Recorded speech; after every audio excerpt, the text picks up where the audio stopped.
Vaisakhi Ji Ka Khalsa, Vaisakhi Ji Ki Fateh, and greetings to everybody who's joining us today to celebrate Vaisakhi with us at the part of the EY Sikh network at EY. Really excited to see all of you here today. Really pleased that you've all come to join us today. Really pleased to have a great group who are going to talk us through what they've been up to recently as well.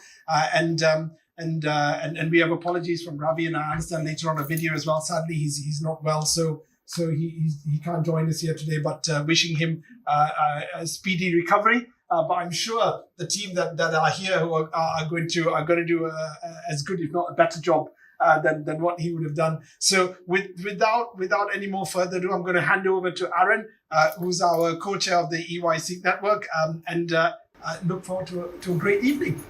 Thank you. Vaisakhi Ji Ka Khalsa, Vaisakhi Ji Ki Fateh. I certainly extend that sentiment there. So it's very, very nice to see so many faces in person. And I just want to give a warm welcome to our annual flagship Vaisakhi event here at the EY Sikh Community, and particularly to those watching on the event link as well. Now, less from Deep and I, and more of it to our guests over here. What I'd actually like to do is just give the floor to Indy, to Binda, to Mali as well, just to briefly introduce themselves, talk about what they do professionally, and then also in terms of their roles at Khalsa Aid. So, Indy, you have to go first. Thanks, Alan. Good evening, everyone. My name is OT. I actually started my career out here at UI and was involved with the UI Sikh network, so it's so lovely to see the great work carrying on across the United States. I currently run a consultancy firm called Upside Projects and also a mass production company which film at the moment. And I've been involved with Khalsa Aid over the last 17 years in many different guises, initially as a volunteer, then as a trustee, and then most recently for a short time as one of the directors in more of a full-time role. So I've been involved in many different ways with Khalsa Aid, and hopefully can share some of my insights with you this evening. Binda. Cool. Thanks, Aaron. So my name is Binda, and I work at PwC, so one of the other big four companies. I've been there for about 12 years, and funnily enough, it was around that time I kind of started to get involved with Khalsa Aid. So it was a couple of years into my stint at PwC. So as long as I've known my sort of career, I've known PwC, and it's kind of really been a feature of my life since then. So yeah, I mean, thank you for being here. I'm Maddie, or Madeline, but I'm pretty new to Khalsa Aid, but it's been intense. I've had the last 7 months as the intern, and it's been much more than making cups of tea.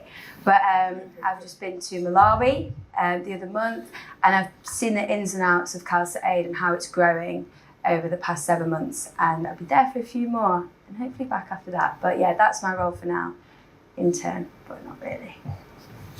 Thank you all. And speaking of Ravi, we don't have him in person today, but what we will do is if we can flick over to the video, Femi, and play that, there's a really, really short message. Vaisakhi Ji Ka Khalsa, Vaisakhi Ji Ki Fateh. A very happy Vaisakhi to everyone.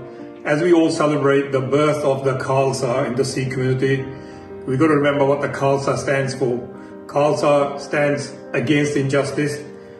We stand for peace. We stand for humanity. Khalsa Aid has been serving humanity since 1999 across the globe. In 2019, the conflict in northeast Syria created a huge refugee crisis, with many Syrian refugees crossing to northeast Iraq and the Kurdish areas, and we were providing support from Khalsa Aid. And in January 2022, many refugees from northeast Syria were crossing, especially in the cold, wet, horrible winter, freezing cold. And we were right on the border, on the mountains, at the checkpoint, providing hot meals, warm clothing, shoes for the kids. Waheguru ji ਕਾ ਖਾਲਸਾ ਵਾਹਿਗੁਰੂ ਜੀ ਕੀ ਫਤਿਹ। ਮਾਤਾ ਜੀ ਕੀ ਨਾਂ ਜੀ ਤੁਹਾਡਾ? ਮੇਰਾ ਨਾਮ ਕਮਲੇਸ਼ ਕੌਰ। ਮਾਤਾ ਜੀ ਕਿਹੜਾ ਪਿੰਡ ਹੈ ਜੀ ਆਪਣਾ? ਕਸੀਟਪੁਰ। ਇਹ ਪੁਰਾਣਾ ਮਕਾਨ ਸੰਨ 1992 ਵਿੱਚ ਤਿਆਰ ਕੀਤਾ ਗਿਆ ਸੀ ਮਾਤਾ ਜੀ ਉਹਨਾਂ ਦੇ ਪਰਿਵਾਰ ਵੱਲੋਂ। ਪਰ ਹੁਣ ਇਸ ਮਕਾਨ ਦੇ ਸਟਰਕਚਰ ਦੇ ਵਿੱਚ ਜਿਹੜੀਆਂ ਤਰੇੜਾਂ ਆ ਚੁੱਕੀਆਂ ਸਨ। ਸੋ ਸੰਗਤ ਦੇ ਸਹਿਯੋਗ ਨਾਲ ਖਾਲਸਾ ਏਡ ਵੱਲੋਂ ਇਹ ਇੱਕ ਮਕਾਨ ਤਿਆਰ ਕਰਕੇ ਦਿੱਤਾ ਗਿਆ ਹੈ, ਜਿਹਦੇ ਵਿੱਚ ਇੱਕ ਬਰਾਂਡਾ ਤੇ 3 ਕਮਰੇ ਬਣਾਏ ਗਏ ਹਨ। ਬਹੁਤ ਬਹੁਤ ਧੰਨਵਾਦ ਹੈ ਐਡ ਖਾਲਸਾ ਵਾਲੇ ਬੱਚਿਆਂ ਦਾ। ਮਹਾਰਾਜ ਸੱਚੇ ਪਾਤਸ਼ਾਹ ਚੜ੍ਹਦੀ ਕਲਾ ਕਰੇ, ਇਹਨਾਂ ਨੂੰ ਦਿਨ ਦੁੱਗਣੇ ਚੌਗਣੇ ਕਰੇ ਤੇ ਤੁਹਾਨੂੰ ਸੇਵਾ ਕਰਨ ਦਾ ਬਲ ਬਖਸ਼ੇ ਮਹਾਰਾਜ। We initiated a project in Malawi called Pad the Path, providing reusable sanitary pads as well as holding workshops for the young girls how to practice best hygiene and sanitation. So as soon as the war broke out, we had people in Moldova, Romania, Hungary, Slovakia, Poland. We focused on providing dry food rations and hot meals, which is langar in the Sikh community, which is a free community kitchen. Recently, we just moved the whole operation to the Expo Center in Warsaw, where thousands of refugees are being housed, and they had no hot meals. Khalsa Aid is one of the only authorized organizations who provide the hot meals at the Expo Center to thousands of refugees daily. As the world focuses on the refugees from Ukraine and our teams are on the Polish and Moldovan border serving those refugees, let's not forget the refugees in other parts of the world who are equally in need. Places like Yemen, Iraq, Syria, all these places also need us. We are Saint Soldiers. We're here to celebrate that special day today, the birth of the Khalsa. So let's go out there and make a real change in the world. Vaisakhi Ji Ka Khalsa, Vaisakhi Ji Ki Fateh.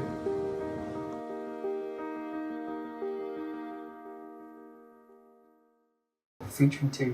I think that scratches the surface, right, for what a lot of you guys do, right? But I don't know if anyone here has got the full story, right? So let's go right back to the beginning with this, right? And let's sort of go into, if I can go to you and talk about where it is that, what was the start for Khalsa Aid? When did it start? What was that first project like? Yeah, sure. I can give a perspective. I don't think I'll do it justice, as I was only 10 years old at the time, but I was actually there, funnily enough. So it started in 1999, April of 1999, and I think in Slough, so the Slough Gurdwara there at the time, I think Ravi and a number of other local community members there wanted to really mark Vaisakhi and mark the 300 years of the formation of the Khalsa and the Sikh faith. And as Ravi mentioned there, is really about fighting oppression, supporting humanity and providing basic needs to humanity. And I think through frustration, actually, if I'm being very honest, when I speak to Ravi about this, that whilst the broader Sikh community was thinking about the Nagar Kirtan and the processions they wanted to organise, it was very insular, just celebrating amongst the Sikh community. And he felt that actually we need to take the concept of langar, which is a communal kitchen, for anyone who needs food. And we need to take that to the world, not just within the confines of the Sikh community, and really live to the values and the message of what Khalsa and Sikhi means. So I think that was when the idea of Khalsa Aid was born, amongst a number of local volunteers at the Slough Gurdwara. I want to go back and forth between a number of images here. But this is basically one of the first projects in 1999. The Sanghas got together and recognised the issues that were going on in Kosovo at the time, and they valued the local community to get clothing and food, and transported that to Kosovo, and a number of volunteers went out there. That was the first time Khalsa Aid. That's the first ever project that Khalsa Aid started. You know, it was very, very simple. They got the community together to donate items. There was lots going on at the Gurdwara at the time. I was 11 years old at that time.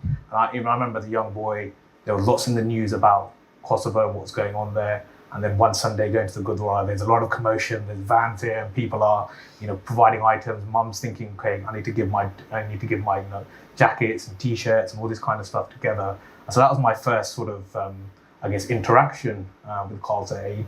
And that's one of the very, very first projects that were coordinated. And a really interesting story, actually. The very first donation that came to Khalsa Aid was from a Muslim shopkeeper who really believed in the vision and said, I want to really support you with this. And that was from a local shopkeeper in Slough. So very, very humble beginnings, a small sort of selection of individuals there. So you can see the initial volunteers there.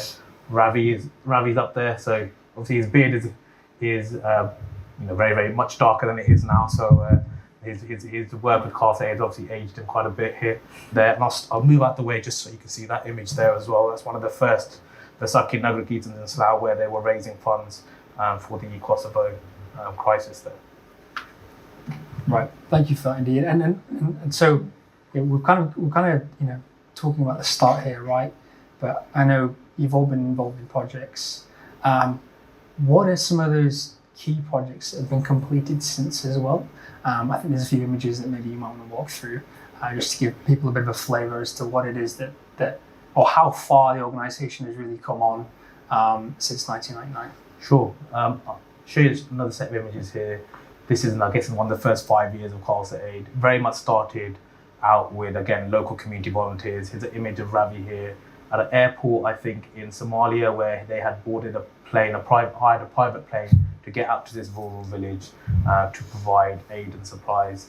And Ravi shares this story with me quite often, in the sense that when he first landed, the individual there, the pilot who flew him there, said, well, I'll be back in a week's time. If a civil war breaks out in that time, you won't see me again. And those were the dangers back then of starting a humanitarian aid organisation from the ground up, the type of risks you had to take to really serve humanity, and the passion you need to have to do that. This is him again, covering this image, but this is him on the flight. So there wasn't any fancy seats or seat belts. It was just pretty much in the back of a cargo ship, getting to that region.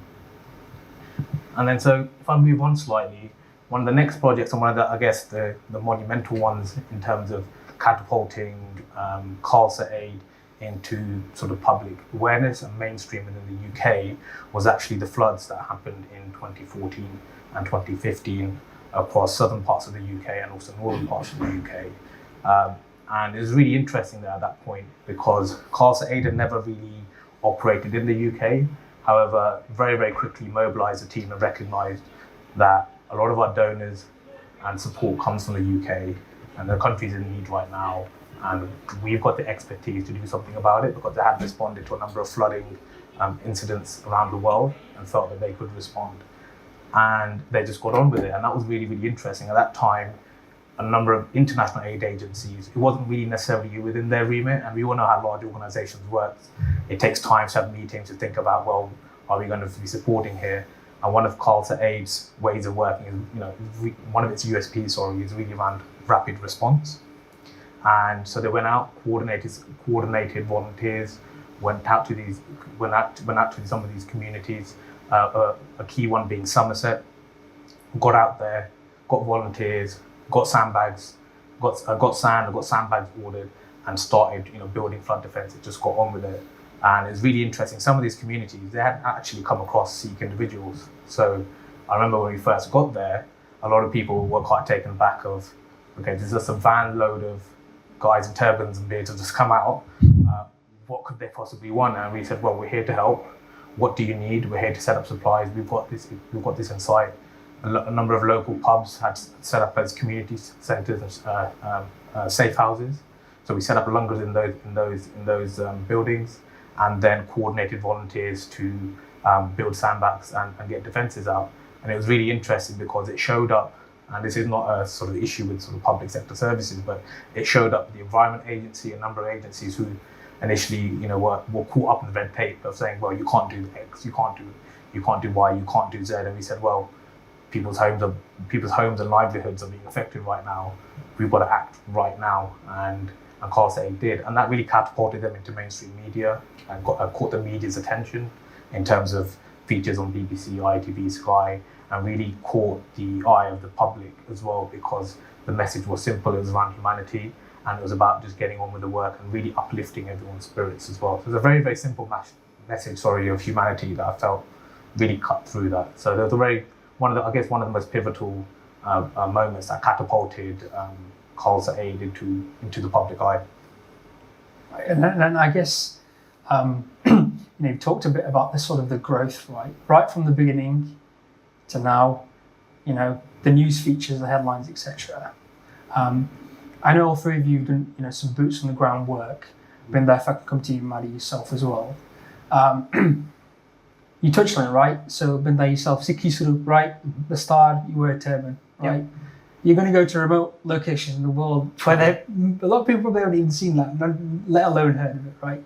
So what have those experiences been like? Can you give us an example, and Maddie yourself as well, as someone maybe, you know, from a non-Sikh background, but, you know, going to areas of the world where maybe people haven't seen, you know, a British woman before, right? So what's that like?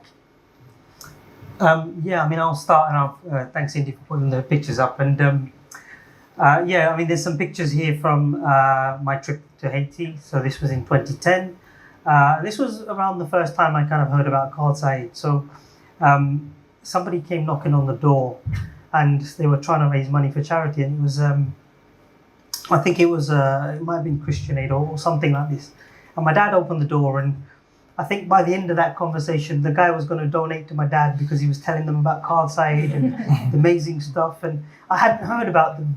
And this was the time when Khalsa Aid was on the Sikh channels and things like that. So it got me interested in finding out a bit more about Khalsa Aid. And back then, I think you could find the number online and you'd go straight to Ravi. Now you can't do that now. But he picked up and he said to me, you know, I had a good chat with him, and he said, well, if you're so interested, why don't you go and do something yourself? So we raised some money. You can see here this one of the orphanages went to Haiti and helped 6 different orphanages. So that's one of them. There's another one here. There's another picture. They even dedicated a classroom to Khalsa Aid. That's just before we left. And for me, it was a surreal experience. Not just the fact that I'd gone to this place, which was utter devastation. You know, you're driving down the road, and one part of the road is there, and like this, the other part is on the other side, and it was shocking. But then when you go and see the people, there is that sense of, oh, who are these guys, and what are they doing here? But thankfully, the good thing is, Ravi had already been there, and I think he's like a trailblazer. You know, he goes to these places and he sets up all these things, and people recognize you. So, in all honesty, I felt really welcomed. I mean, they were kids. They were curious. They wanted to touch my beard, and they wanted to see my hair. And some of them even joked I looked a bit like Jesus with my hair down. And you know, but when you think about what they know and what they've seen, that's the only person they've seen with a beard. So for me, it was a nice experience, and it was good for me to share my Sikhi and my religion with them, and make them feel comfortable around me. You know. So that's been my experience, and a lot of the other work I've done around with Khalsa Aid is here in the UK, so I haven't been on any other missions. But again, you know, that is a big part of what Khalsa Aid is. It's me going out there and looking the way I look and helping people. So, Maddie? Yeah, I guess it's different for me, obviously. But when I went out, so yeah, these are pictures from Malawi. Isn't this picture beautiful? I love this one, but it was different because you could tell that people hadn't seen a white face before, and although at times it was very red, it was very different to theirs. And I'd come from a privileged place where I'd never had to think about that, a completely privileged place. So it took me by surprise a little bit. And again, when you're with kids, it's so pure. They are so happy just that you're there, and you can wave at them. And a wave is universal. There's not a language barrier there. And they'll wave back, and they're happy.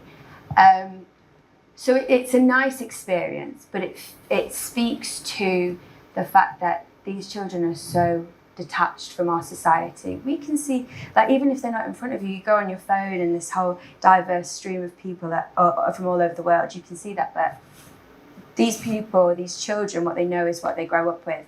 So as much as it's interesting to walk into a town or a classroom and everyone will be like, wow, it speaks to a bigger issue that they really are detached and there is a huge level of poverty there. But that's the reason that we're there. That's why these places are where we go to, and that's why what we're doing is needed there. Fabulous, thank you. And it's sort of one of the questions that comes to mind for me is, okay, similar topic. You know, what tricks potentially, or what strategy do you use sometimes to break into these communities, right? Obviously, understandably, they might be quite guarded, right? Maybe that's been their kind of their previous experience in these situations. But Indy, if I can potentially come to yourself, what's your experience there? Sure. I guess just to touch on some of the examples that the colleagues have shared there, I think it's really about breaking down those social barriers. I think as a Sikh community, we have a distinct external appearance, and through our humanity and through our actions, we can really break down some of those barriers, increase some levels of understanding amongst communities. And that's ultimately what it is. Khalsa Aid is a faith-based and inspired organisation, but we're not there to propagate the faith, right? We're there to live our values and actions and recognise the human race as one, and that's what we do. So there's many interesting stories. I mean, I'll flick to one to bring it to life. Please do. If I can, and I'll flick back to this around Nepal. But so in Iraq, for example, in 2015, when Khalsa Aid first started operating there, we were supporting the Yazidi community that were being persecuted by ISIS. So they're the indigenous community of that region, and their own faith and culture and set of beliefs, right? And the majority of those individuals, there's a lot of women that were left after sort of the men were a lot of men, young boys were killed, and a lot of the women were kept as sex slaves and were then released, and we were supporting them with psychotherapy support and wider housing, food.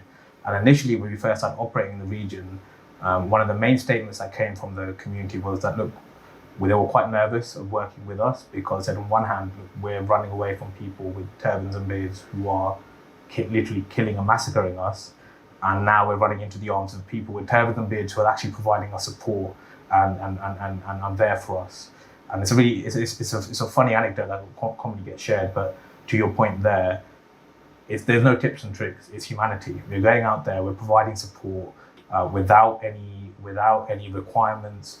We're taking a human-centered approach to humanitarian aid as well. There's a broader issue in the industry of there to provide aid, but we're not there to connect with the human, to really think about their struggles and issues. And that's what we fundamentally do, and that's what it's really about. And if I could share one other story, I think it's then looking at different communities and how we can support them. So for the last 7-8 years, we've been operating in the Iraq and Middle East region, and they've required a lot of support. So many people have been displaced from different parts of the Middle East. An example here, two young boys here who both of their parents were killed. They were recruited by ISIS, had done terrible things, but they were children. They'd escaped, and they were very entrepreneurial boys. They were in the refugee camp there. There's thousands of people living in this refugee camp. Some people have been there for a number of years now, and they wanted to set up a shop. They were like, we really want to. My dad used to run a shop back in Syria. We want to run a shop. We said, yeah, great, okay, we'll support you. We gave them some seed funding, talking business, and we gave them some seed funding to get their clothes, get a space in the refugee camp, spoke with the local agency to give them some space so they could then start selling clothes. And that's what they did for a number of years. And just 3 years ago, and it's a beautiful story, just 3 years ago, we managed Khalsa Aid in Canada, so the Canada branch, managed to get some sponsorship and go out to Canada, where they've got citizenship there now and are in schooling. But the beauty of it was we really supported their dreams and aspirations as well. And as an aid organisation, sometimes you can overlook some of these individual stories, and we really try to help the individual as well. I think that makes a big difference. Right, and Binda, if I could maybe ask you, it's quite easy to hear these stories at first hand and think it's very much a case of Jacka, they take everything and go to Iraq and go set stuff up, right? Mm-hmm. But what does it actually look like in terms on the ground, working with not only the community, but maybe the local authorities, etc., such that you are allowed to do that, right? Because in a lot of these countries, I expect that maybe there isn't that structure, right? Maybe people haven't come in before to do things like that. So if you could maybe shed some light on that would be great. Sure, absolutely. And I mean, you're right. You're going to an area which has been left devastated by a natural disaster or a war, and there is little or very little governance around things, around charities and support and things like that. So you have to be very careful with how you approach the situation. So going into Haiti, you know, I think there was a lot of work done ahead of me going there to build those links and build that trust with the people who were actually helping the people who needed it. So, for example, with Haiti, there was a region called Léogâne. Now, not a lot of people may have heard of that because a lot of the aid was going into Port-au-Prince, which is the main town. And when we went there, it was just buzzing. You know, it was like a mela going on. You know, it was, because they had everything. All the aid agencies were going to Port-au-Prince, and we went out to a place called Léogâne, and we again, you know, going back to being very specific. They picked out 6 specific orphanages which reached out for help, and we were on a mission to kind of provide them with a Christmas package during that time. So it is difficult, but I guess once you sort of build those links and relationships, we had a guy who used to take us around. I don't know if he's on the pictures, Maxon, and he was there with us all the time. And he, again, it's building those links on the ground to help you with the work you do. And I guess just to add to that, I think if you look at humanitarian aid as a sector, right, especially disaster aid, and I'm speaking to a room full of professionals and consultants, right, if you strip back, if you just looked at the P&L, let's say, you'd realize it's actually a supply chain business, right? You are in an environment where you've got a scarcity of certain goods and supplies and a consumer who needs it. However, the complication is added to that in the sense of sometimes you're working in environments with very shaky supply chains, with acute shortages of items, sometimes levels of corruption, and in a disaster environment where emotions are heightened. That is the fundamental challenge. And so therefore, you've got to get into that environment, build relationships very, very quickly, find the right stakeholders, make sure you have government level support, make sure you have community level support, make sure you find the people that need help and identify what that really is and get that to them as quickly as possible. Those are all of the sort of challenges if you sort of distill it down in an operational sense, right? And to Binda's point in terms of in Haiti, that's a really fantastic example because Khalsa Aid started there in the earthquake, when the earthquake had hit the country in 2010. And off the back of the work that had been done in that region, they identified a number of orphanages that needed long-term support. And ever since, they get regular funding and support in terms of food and educational supplies that are sent out to them. And what's really interesting, we go back and I'm going to give you another small anecdote. The first time I went to Haiti, this was one of the first projects I volunteered with Khalsa Aid. I remember we were just there to provide food, right, and the supplies, and to meet with the communities that run the orphanages. When the car pulled up to the gate, all the kids there, it was like sort of, you know, a playtime, sort of had a break time basically. And they saw the car pull up and it's got the Khalsa Aid logo on it. And they are absolutely ecstatic. They're jumping up and down and they're like, the Khalsa has arrived. And to them, that's a sign of people here to help us. And that for me was like, this is what it's about, right? This is about helping communities, uplifting communities, really giving them that level of joy and hope. Right, and I guess, you know, we're talking about a lot of countries here, right? A lot of geographies, and I think that, you know, what maybe some of the audience here, some people watching, might not fully recognise, right, is it's not just UK based, I believe. So what does the team look like in terms of numbers, and in terms of geographies as well, and even people's backgrounds too? If anyone of you happen to shed some light on that. I'll give my perspective. I think Maddie's been in the office and she's had the baptism of fire working with Khalsa Aid, so I'm sure she's got a very interesting perspective. It's a relatively small team. I think Khalsa Aid has grown rapidly, and I've seen it over even the last 8 years I've been involved, how they've grown. But effectively, there are a number of chapters around the world. So there's Khalsa Aid International, which is based in the UK. There's Khalsa Aid in India, which is an established team led by our Asia Pacific Director, Amarpreet Singh.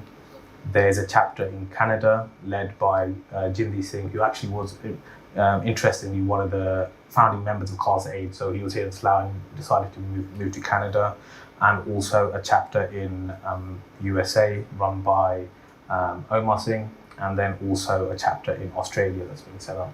So they're all at different sort of ages, different levels, so I should say, of maturity in terms of how long they've been operating. But Khalsa Aid International is sort of the hub for that.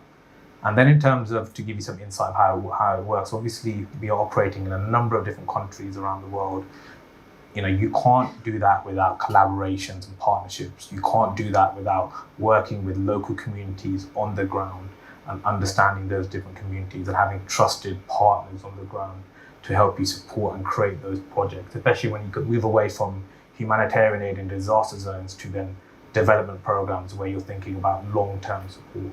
You can only really do that by working with local communities and forging those partnerships. That's a huge part of the humanitarian aid sector and a very, very important part of it. Going back to the UK, so there's an office based out in, well, we were originally based in Slough.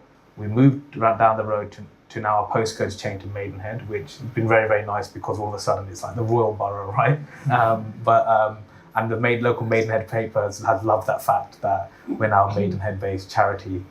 We've got an office based out there. We were always in a sort of rented sort of storage unit prior to that. Now the office was set up about 2-3 years ago to think about the infrastructure required for growth. The types of individuals you've got there. You've got a finance person, so we've got a chartered accountant in the office who does all the bookkeeping, manages our accounts.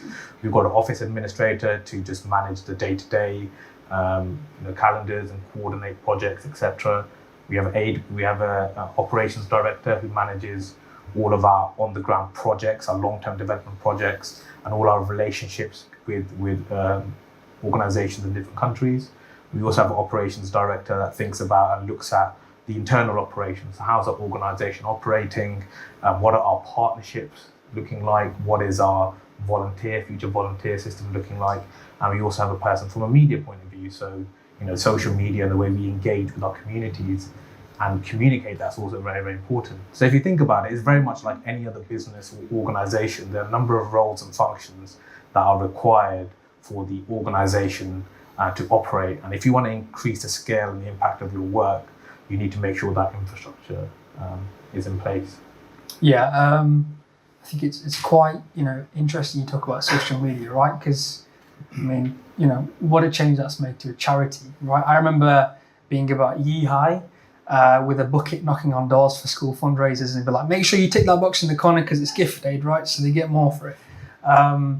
And so I think even for myself and maybe even the audience here, a lot of that notoriety around Khalsa Aid has come through social media.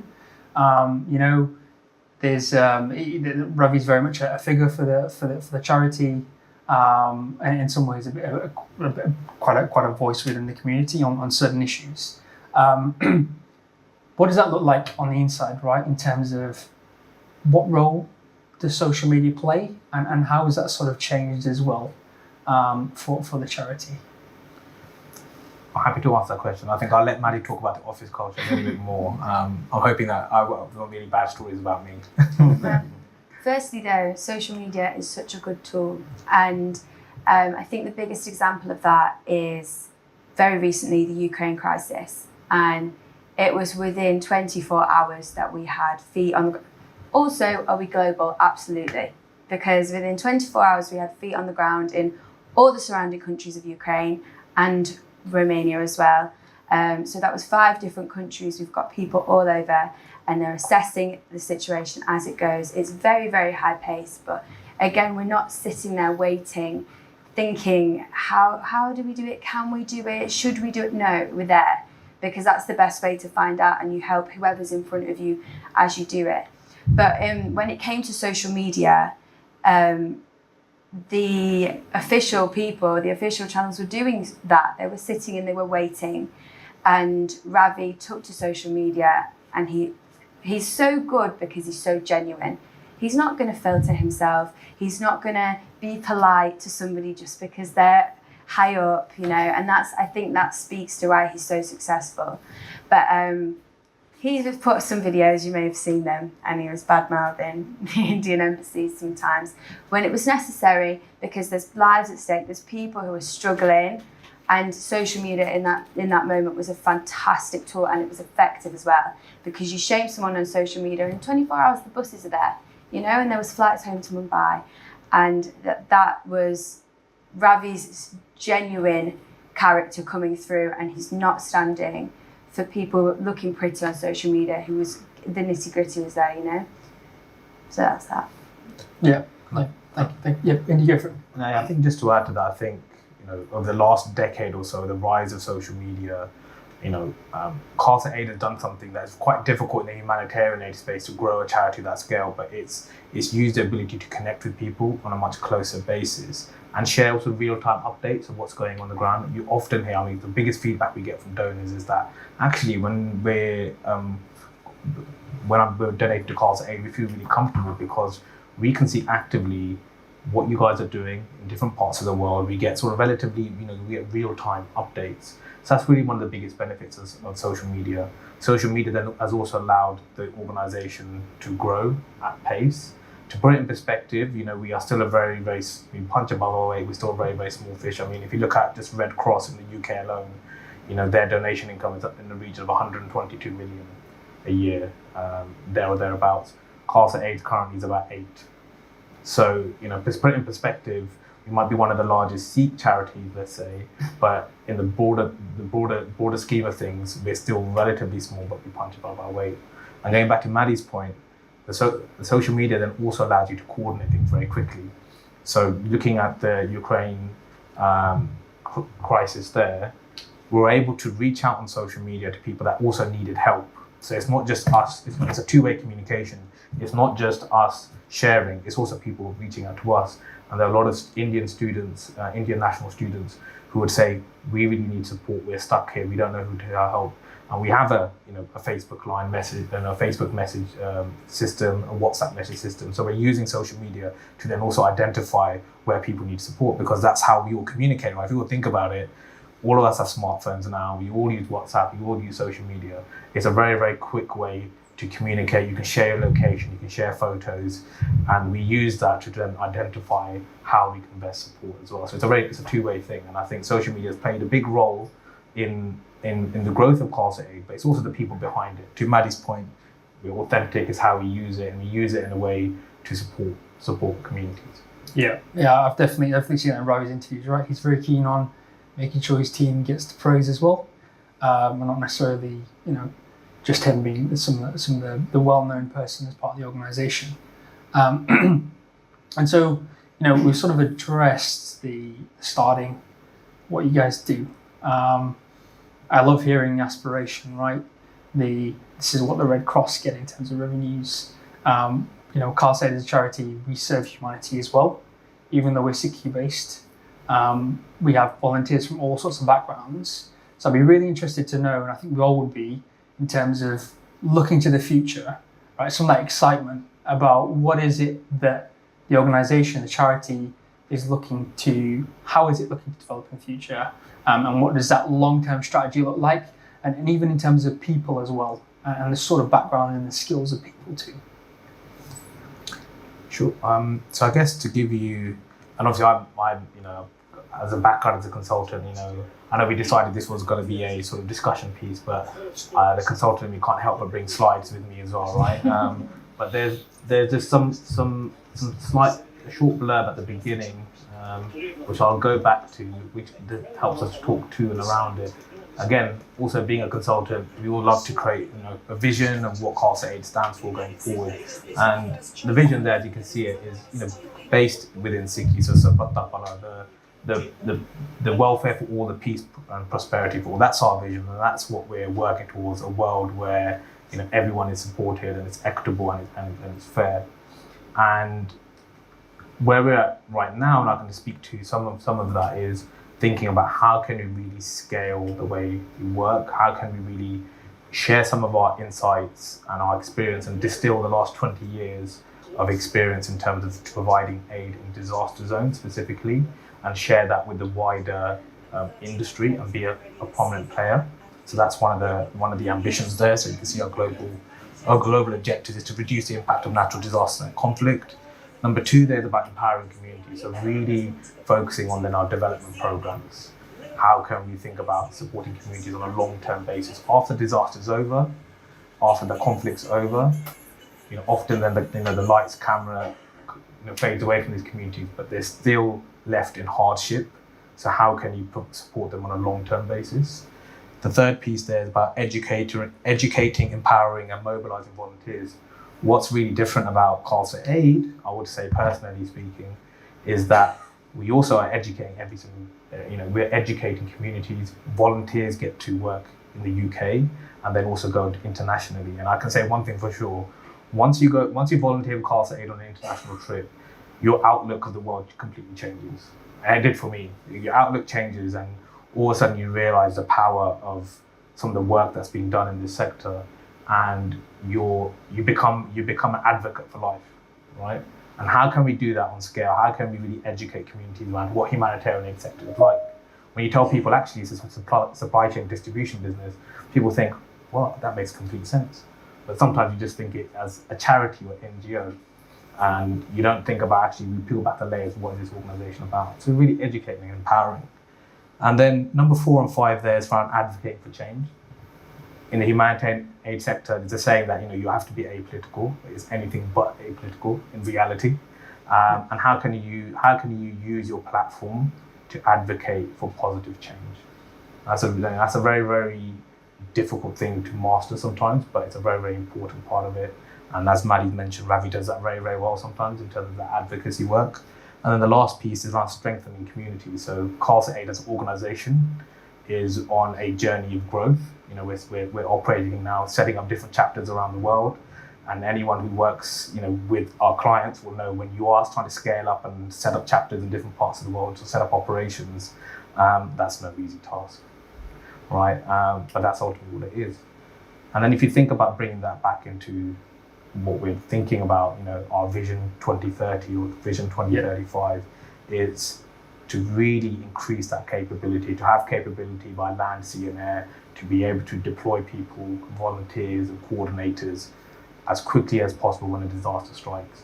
So that when people hear about Khalsa Aid, they know it's an organization that stands for people, stands for communities, and is there to help them. I'll stop there. I can talk lots about sort of the future, what it looks like, but I'll end up rambling, so I think that Don't worry, all of us consultants struggle with that from time to time, so it's fine. So go from one. I think that if you were to speak on a smaller scale of the vision, where are we going logistically? There's one of our development projects is Water for Africa, and so far we've hit 4 of the main countries in Africa which are missing.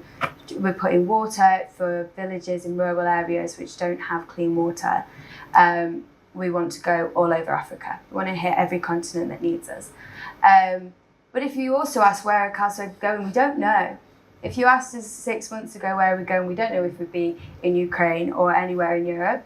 We're going wherever we're needed. That's the vision, is go where we're needed. Right. Yeah. Thank you. And so one of the key parts for me, and this is quite personally here, is India, you sat in my chair not too long ago, right? In terms of years being co-chair of the SIKH Community. Binda, yourself, right? You've got a full-time job too, right? And these are all things that you do outside of that, right? So, Binda, if I can maybe start with yourself, personally, what is it? What's that motivation for you, that drive for you to go above and beyond, and do things for Khalsa Aid and the other things that you do? Sure. I mean, for me, I think it's the feel-good factor. It's the giving back. It's everything we stand for as Sikhs, right? We grow up learning about seva. We do helping out in the Gurdwara, and I think for me, it's definitely something I was born with. I really do believe it was something that's come through my childhood, and this is a mechanism for me to be able to support other people and be able to take what I've learned and developed and as a professional, there are times when I would put together presentations, and that's all part of my seva for Khalsa Aid. So it feels good, I think ultimately it's being very selfish. It feels good, but on the other side, when you're doing good things and people see you doing good things, they feel good. And it has a bit of a knock-on effect, and I'm sure everybody's smiling now because of all the great stuff that Indy's been talking about, and it's about putting those smiles on people's faces. And what sort of, what sort of additional skills do you think you potentially did pick up, either with boots on the ground work or working as part of the charity, right? Because as you're saying that, again, quite personally, I feel that thread within myself, right? I think a lot of us here do as well. So if you could speak to that, some of the skills, and even potentially, with your background, what sort of roles could professionals even play? And this is not just in the realm of Khalsa Aid, right? Yeah. This is in the realm of any charity out there. What sort of role do professionals play, and where does their skill set potentially come in?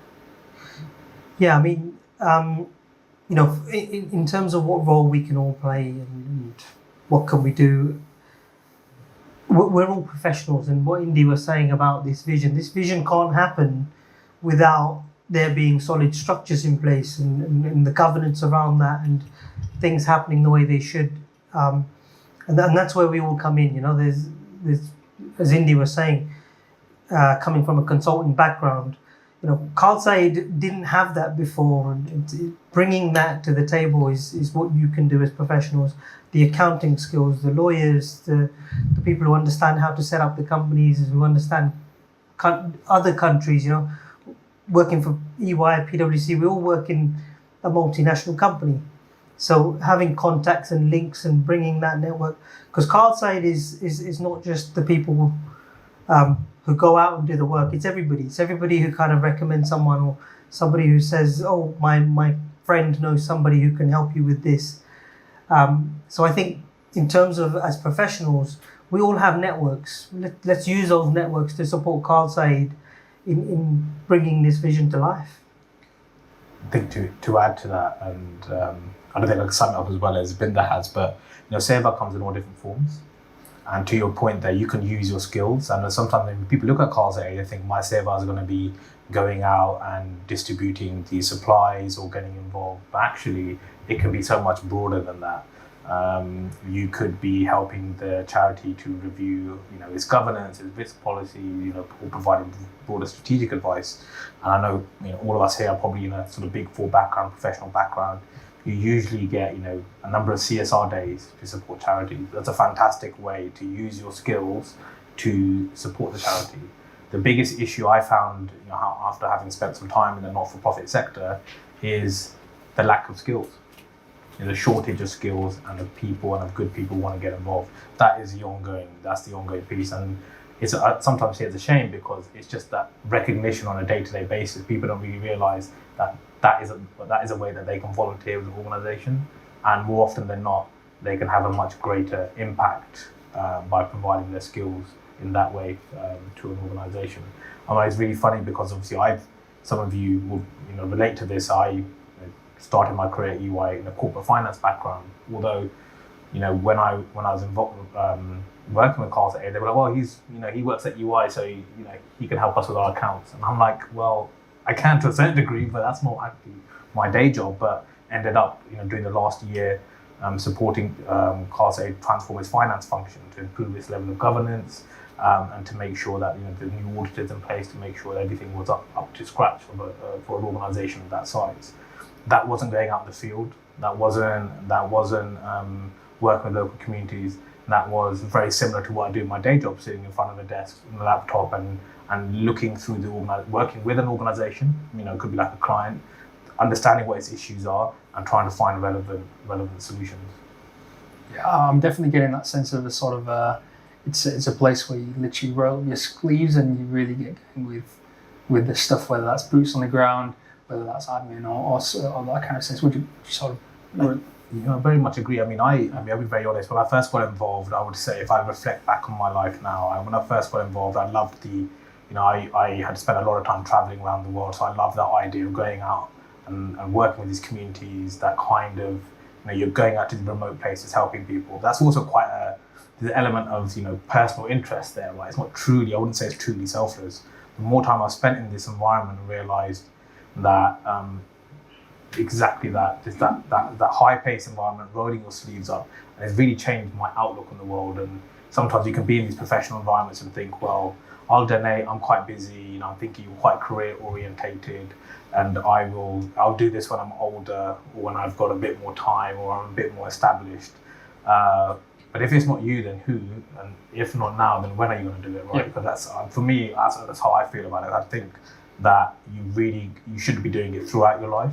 Yep. And because you have, to your point in the question you asked earlier, there are transferable skills both ways. So sometimes the narrative is, I've got skills that I can provide, but trust me, you learn a heck of a lot the other way around as well. And the amount I've probably learned through my time volunteering with Khalsa Aid and being involved, in some instances, I think far surpasses my professional career, because there are experiences and things that I've had to get involved with that I would have never done in my day job, but has now massively helped me as an individual, but also in terms of my professional career. Right. Okay. I'm sensing a lot of the kind of the as you said, the transferable skills. Right. There's a lot to be learned in terms of when there isn't a structure, putting the structure in place. Right. Definitely the case. And so, Mari, if I can maybe come to yourself, student, gone to Khalsa Aid to do a placement. How is it you found out about the role, and how did you get involved? Okay, so I got involved because my mum went on a trip. She went to Iraq. Now, I don't know how many of you do business trips when you're trying to impress a client, but take them to Iraq. It worked with my mum. She didn't stop talking about how fantastic everyone is. Khalsa Aid do this, Ravi this and that. If you want to learn something, go there. So I did, and she was absolutely right. And now I dread going back to university where I'm not going to learn as much as I've learned in the past year. But it's been interesting. It's been unexpected. And I think that just speaks to the nature of what it is. Khalsa Aid was never going to be boring. So it was never going to be boring, was it? So I'm really grateful to have been put in this position. But it's like skills you learn on the go. No one sat down and gave me a course to do and put me through teaching like this is how this happens. There's not the time. You learn and you go. And I think that's the best way to learn as well. And you learn things that you didn't even know you needed to. You pick things up on the way and you figure it out. Yeah. Thank you. So I am sort of conscious that we do have time for questions as well. The final thing I will maybe ask you guys is, so I know that the organisation has a very much a key message of transparency, right? If anyone has a question, literally go to the office and ask them potentially, right? For yourself, Maddie, you probably got in touch directly to try and get involved. How is it that people can potentially reach out to the charity? I'm glad you asked that question, because obviously there's a slide for that. I'll get to it very shortly, but in short, as you mentioned, Khalsa Aid is a very, very transparent organisation. There's many different ways you can reach out. There's an email here, info@khalsaaid.org. You can reach out to, if you go to the website www.khalsaaid.org, you can find details of the office. I mean, as you mentioned, it's not often, but people do turn up as well and just try and have a conversation or donate as well, because sometimes there's that personal connection. And in terms of how you can get involved, there's so many different ways. So a great way is getting involved in some like UK-based fundraising activities. So we'll have a Snowdon trek very, very soon. That happens every single year. Obviously, because of the pandemic, it hasn't happened over the last 2 years, but we'll be coming back this summer. Every summer we also do a skydive, and we also do a 5 kilometre and 10 kilometre run. There's opportunities then to volunteer with some of our Lunga Aid programs, where we support sort of service users and homeless service users in the UK as well to volunteer on a regular basis in East London, West London, and in the Midlands and Coventry as well. And obviously the traditional way in terms of donating. And as I've shared with you, if you, as professionals, if you think you've got some time to spare, and I think that's probably the most valuable thing that you can offer in terms of your saver, then do reach out to info@khalsaaid.org, because we always need bright, talented, ambitious young people to get involved with the charity, because it's no one's charity, it's the community's charity. It's there, it's built by the community for the community, and it's underpinned by Sikh values. Right. In which case, thank you ever so much for kind of making it through the hour here. In terms of my questions, I want to hand over to people in the audience and potentially even those watching via the event link as well. So I'm happy to start off with anyone in the audience that potentially has a question for anyone on the panel, whatever that might be. Hi, my name is Gurpreet. Background is technology. I work for EY. One of your objectives, do you guys have anything around technology and learning and further learning in the communities? So anything specifically within technology and empowering them with technology, as well as hardware, software, and learning as well? Is that one of your objectives or one of your visions? If not, it should be. In short, yes, because technology underpins everything that we do, and technology has allowed Khalsa Aid to scale right now. So to give you one example, and to give you some sort of insight to under the hood, right? One big piece around how do you coordinate volunteers on scale, en masse? And so behind that, you need a volunteer management system, right? Where in fact that looks like an app, for example, where if you've got a need here for volunteers, they register there, they can get free training, online education, and then when you need to mobilize volunteers, you can very quickly and easily do that. That's a solution that's being built right now. That's a technology solution ultimately. People will see it on the other end as an app, right? But that is a technology solution to provide education and to mobilize volunteers. So in short, yes, and then there needs to be people like yourself with your skills involved to help build that. So hopefully you might see an email from you at some point. Yeah. Hi guys, I'm Amarjot. I currently work as an economist at BNP Paribas. Thank you very much for the talk today. I wanted to ask you about your experience of working with other charities.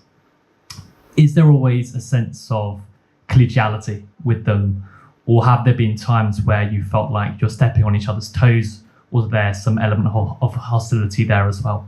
Thank you. Speaking candidly, it's a bit of both. Majority of the time, there's high levels of collaboration and working together. So to give you some further insight into the industry, when a large-scale disaster happens, so generally like a natural disaster, earthquake or flooding, what usually is coordinating is what's known as cluster meetings. So cluster meetings are the meetings with national government, local government, the UN and leading NGOs that come together to then coordinate usually shelter, sanitation, and nutrition. Those are the three sort of big themes. And then charities look at how can we effectively coordinate our resources so we're not doubling up here, right? So that's effectively what happens. And Khalsa Aid's got some fantastic partnerships. They've worked with the IRC in terms of supporting refugees. We signed a partnership just last year with the World Food Programme to support those in Yemen and in East Africa, and that's in partnership with a number of charities. On the ground, sometimes there is sort of doubling up of effort, but as Binda mentioned earlier, Khalsa Aid, one of our sort of objectives and aims, the way we operate is, if there's an epicenter of a disaster, we know the tendency is a lot of aid, support and focus goes there. We try and focus around the periphery of that, geographically. Those areas that are also probably just as much as impacted, but are not necessarily receiving that level of support because, human nature is we go to the epicenter. So that's what we do.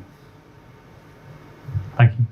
Hi, my name's Davina. I'm currently a student, and out of curiosity, for younger generations, for younger people, how can students perhaps, in terms of marketing or politics, get involved? There's so many ways you can get involved, right? Like I mentioned some of the fundraising and volunteering for events, but if someone's got a sort of marketing background, as we mentioned, Khalsa Aid operates in the social media space. We don't spend money on marketing in that sense, but we rely on sort of people volunteering their time and working in that space. So it's a great opportunity again. if you do have time capacity, especially in a summer period, to volunteer and help out and use your skills there, it's a great way to work. Currently, for example, Khalsa Aid has a number of relationships with universities where people like Maddie and other young students come on placement years as well. So that's always an opportunity if you're on a sandwich course or anything like that, to work with Khalsa Aid for a longer term basis.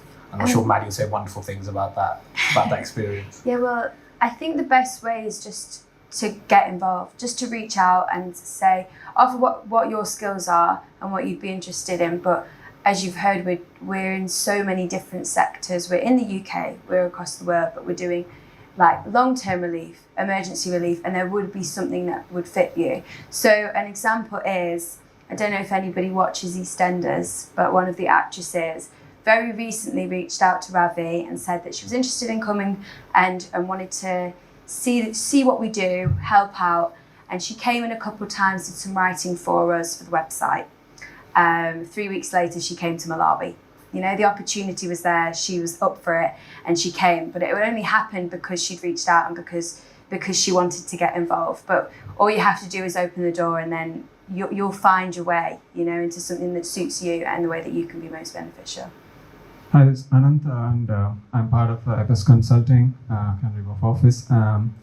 Just one question around, like, you have been into many missions so far. So how far, like, you have actually got, the safety and security covered? Like, have you actually come across any incidents per se in terms of, like people going out, in fact, in the wild, and sometimes, like, how far is it the government, or, like, how far the security is actually kind of covered for this kind of organizations?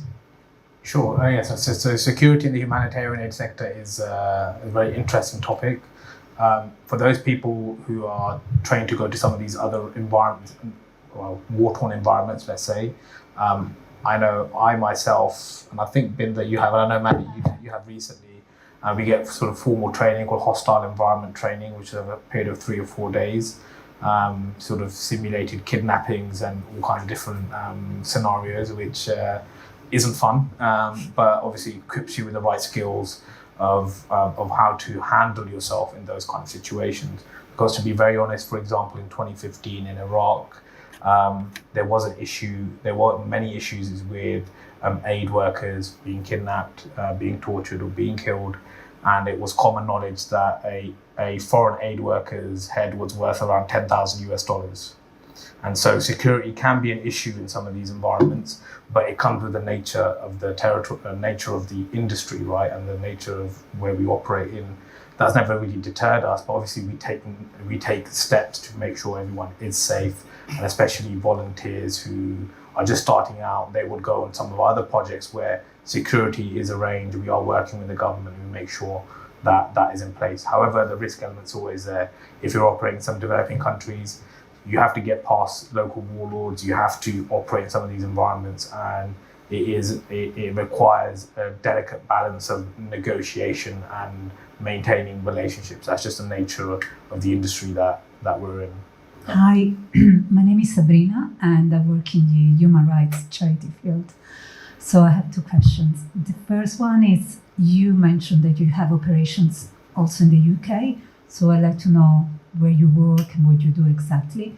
And the follow-up question is, if I'm not mistaken, I read somewhere that you've been nominated for the Nobel Peace Prize. So just a question about how you feel about that. I mean, I guess you're happy about that. Yeah, sure. Yeah, thank you. I'll answer the second question first, and then maybe want to cover off the longer in the UK. But yeah, the Nobel Peace Prize nomination came in sort of 2020 off the back of obviously the historic work that Khalsa Aid had been doing, and obviously being mentioned for the work around COVID-19.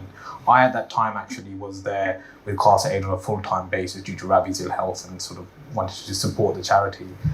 It was quite surreal, to be honest. It was a great honour, but I just never, maybe my limiting belief, but I never thought that an organisation of our size and scale would be nominated for the Nobel Peace Prize. But it talked to that wider message, right, of humanity and that human-centred approach to humanitarian aid, and the fact that we punch above our weight, not because we're large in terms of donation size or the scale of the work we could do, because quite frankly there are other organisations that are bigger and, you know, in some respects doing more. However, we really cut through because it's all about the individual, it's all about the community, and it's a human-centred approach of, you know, recognising the human race as one and treating everyone equally, and looking at the person and community first and really uplifting their spirits. So it was a huge honour.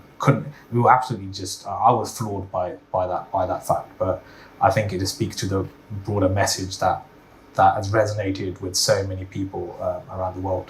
Yeah, no, I mean, I can talk to the point around the UK, and I think if you go back to some of the slides, you'll see, you know, during COVID, just very recently, there was food that we were delivering to the NHS staff. So this is a picture of one of the hospitals that we were delivering to. So across the UK, I think there were a number of hospitals in West London, some in East London.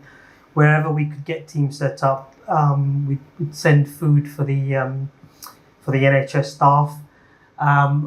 It's quite good that you've put this. So we've got Lunga Aid. So Lunga Aid is a sister charity of Khalsa Aid. And they do like homeless outreach programs. Up until just before COVID, myself and my brother, we were running the one in Ilford. So that had been going for a couple of years. Obviously, COVID meant that we had to stop. We're looking to start that back up again. And Lunga Aid is actually it's neutral in terms of it's self-sufficient, and we basically get donations from people and we give them out to the people that need it. So it's one of our development programs there, and Lunga Aid comes from the Sikh concept of Lunga, which is a communal kitchen, as most of you will know, and it's about providing food, vegetarian food, to anyone who needs it. And we started this program about 6-7 years ago, recognizing that actually we want to focus on providing Lunga around the world, and we are doing that in disaster environments, but how to do that on a long-term basis. So one of our largest projects in the UK, and where Lunga Aid is operating, is in the Midlands and Coventry. And we've been working with the local council, and especially during the period of the pandemic, where they've provided us with a building facility, and we provide 24/7 sort of hot meals to service users and homeless service users, and have then wrapped that around with broader long-term development support, whether that's sort of coaching or providing shelter in the winter months, etc. And that's a 24/7 program. That's a great example of a partnership with the local council and an NGO, and taking unused buildings and bringing them back to life and really supporting the local community. And that's a great example of a project that we are now going to be rolling out. And Lunga Aid as a program was awarded a Queen's Award as well a number of years ago for that, taking that innovative approach. So we're hoping to take that Lunga Aid program and scale that out to cities and towns across the UK. And Binda's been involved with looking at East London specifically and rolling that out there. And it's a great way for people to get involved, anyone who is especially based in the Midlands, to be able to do that. Hi, I'm Sharon. I work here at EYT. I wanted to ask, obviously you're both from corporate backgrounds originally.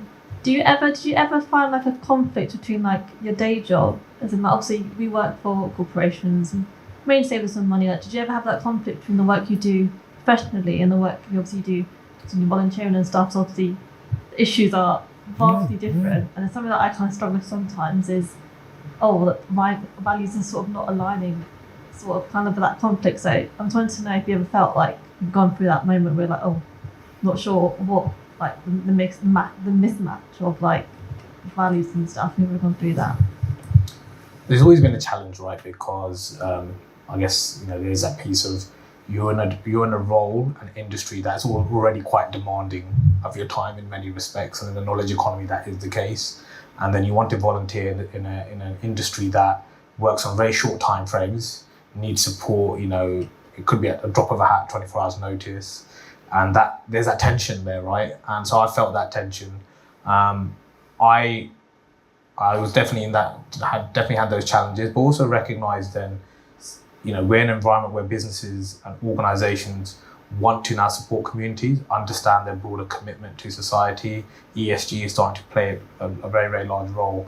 And I very quickly learned I had to navigate that language around what that looks like and the support that could, how could I communicate the work that I'm doing with Khalsa Aid in my corporate role and environment. And I think that was quite an important learning for me. And as my career has now developed, and I'm very fortunate in the sense that I can structure my own life as an entrepreneur, right?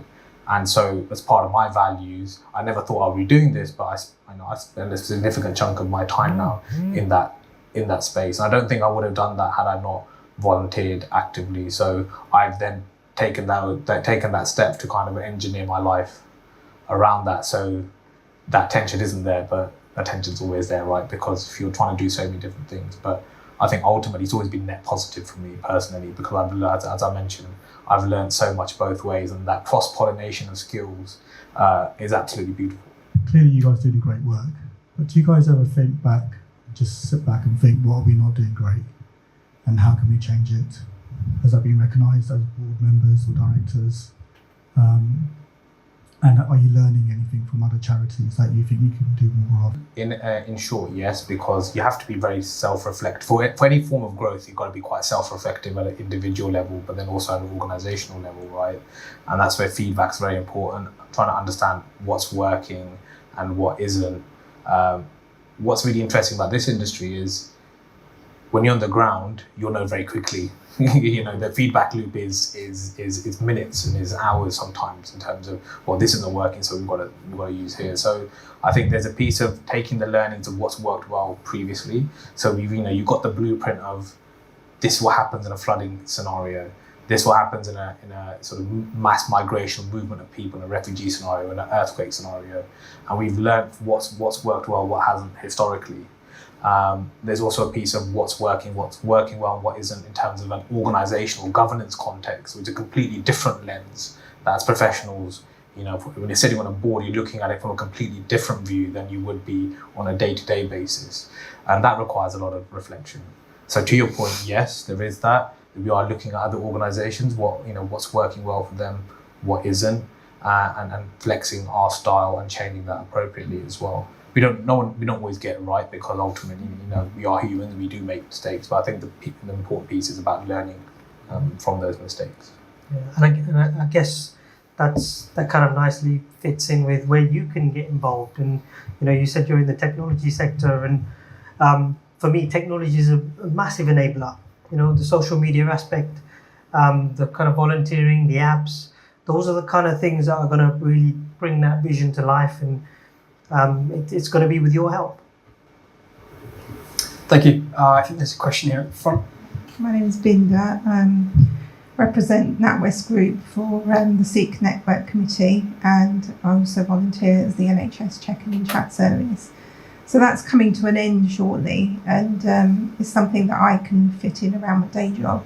Just wondering, is there any likelihood of any branch of checking in and chatting with people, whether it's in different languages to support, or any sort of social well-being side of things planned for the future? And just around the eco side of things, the climate and initiatives, is there any plans to perhaps educate people around how they can make things more sustainable in the future? Yeah, sure. So I think in answering your first question there, a big part sometimes in a disaster context is having those conversations with people who are in a very stressful or emotionally heightened situation. And sometimes just having a conversation with someone from Khalsa Aid in terms of understanding what we're doing makes all the difference. Give you some examples of what's been operating recently with what's going on in Ukraine. A number of Indian students would reach out to us. We would signpost them of how they can get support and what they need to do and get to safety. And then they would call us and message us after, just to be like, I say, once we made it, we just want to let you know because we see you as our family, and that follow-up support. So it's happening to a certain degree. Is it formalized in terms of like check-in and chat? Not necessarily yet, but we also recognize that piece around well-being and support is very, very important, and that human-centered approach to that, and how could we do that in a more structured way. So I think you have a huge amount of value to add there. And I've completely forgotten the second question, sorry. the sustainability, again, that's an increasingly important area. So for example, I can talk to one project that comes under Focus Punjab, and that was a biodiversity project. So we worked with a local, I think it was a leading professor at one of the universities there. So I don't know the exact details, so apologies, but he is one of the leading professors around sustainability and looking at the original sort of biodiverse ecosystem in the Punjab region and looking to bring that back in certain parts. So we funded that project so that they could look at those, whatever the biodiversity in terms of trees, flora and fauna was, and to try and reinvigorate that back in the region. So that is an example of one of the sustainability focused projects, and we're starting to incorporate that in the way our projects, in terms of delivering aid, but then also thinking about more longer term, what does that sustainability education and advocacy look like? Because if there's one challenge that we as a global community face, and one that's got a timer on it, it is the climate and sustainability challenge. My name is Rajinder Johar. My question is about spectrum of your profile of your volunteers in terms of gender, age. I'm coming from Sikh Women Alliance. We are East London based. When we started it 20 years ago, we were in our 40s and 50s, and most of us, as well as being professionals, had home duties. And I find women always have more to do. And now we are at an age we're trying to get local volunteers, and we find most of them are so busy because not only they have professional lives, most of them work, but they also have the expectation of normal things to do at home, as well as extended family things. Do you find that as an issue? Because women do bring a different perspective to any organization. And I'm sure your volunteers, or at least your people who need help, many of them are women, which would understand, and a woman would understand their needs from a different way than perhaps a gentleman or a man would. So do you have many women, and do you have many older people, senior people? Or is it mainly youngsters who are looking for career ladders to do things? And if you're Ilford-based, find me young women who can join us with our Sikh Community Alliance. We would love it. We love it. Okay, we'll talk to you at the It's a very good question. I don't know the numbers of volunteers in front of me. If I had the Excel spreadsheet, I would get the pivot table out for you and do all of that fun stuff. But I guess to answer that question, firstly, it is a very diverse group of people, all genders, both genders, all backgrounds, and I've anecdotally seen, predominantly when we're looking at some of these disaster projects, women play a vital role. They're just not always, you don't necessarily see them at the forefront, right? So when we're looking at the coordination of langar and providing food, and I'm not saying, preparation of food is a gender-based role, right? But they play the biggest role.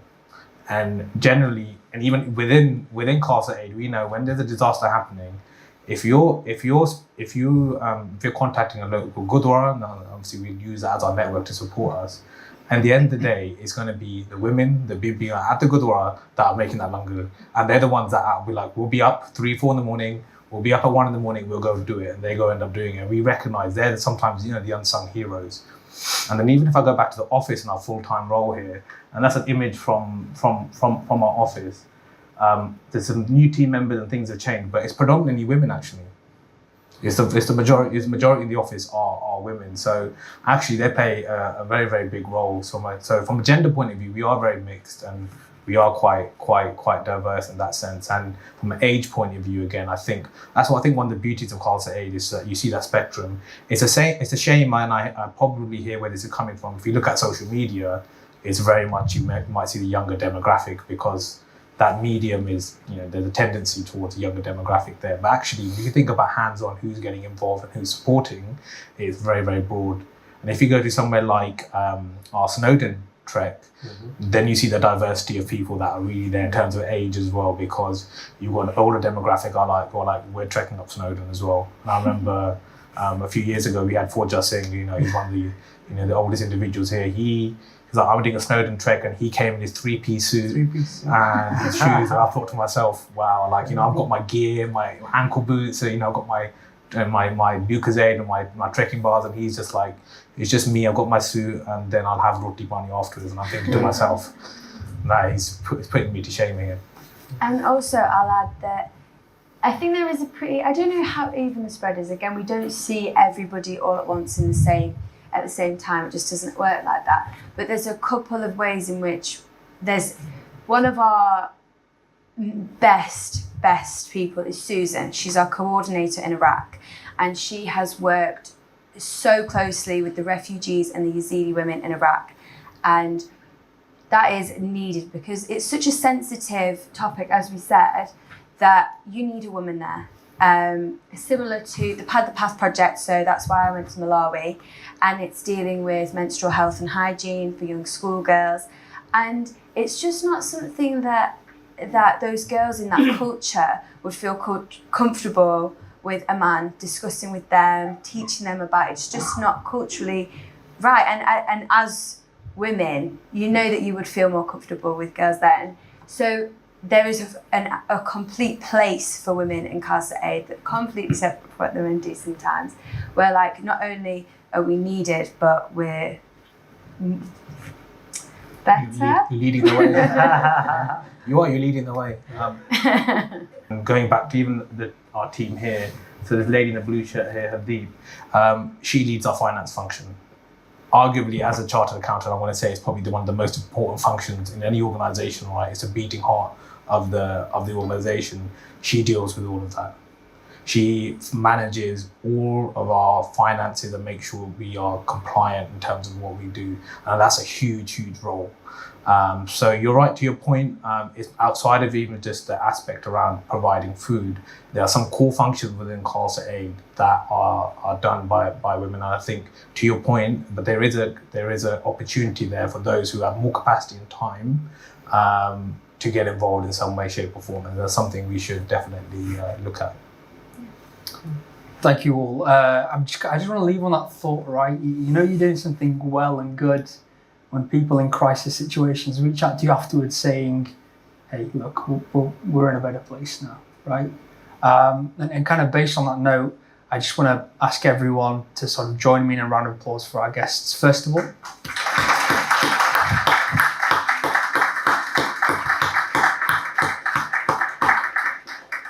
And also a really big thanks to those members of the SIKH Channel team here who are recording this. In a day, it takes a message out there, it takes a media team out there to really put the voice out there. So a thank you to you guys as well.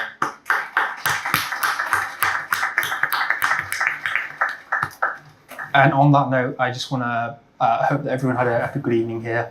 And finally, Vaisakhi ji ka Khalsa, Shri Vaisakhi. Yeah, so my name's Maddie and I'm an intern at Khalsa Aid International. So we've just been here and we were invited by EY to come and speak a little bit about the charity, what we've done and what we're doing at the moment.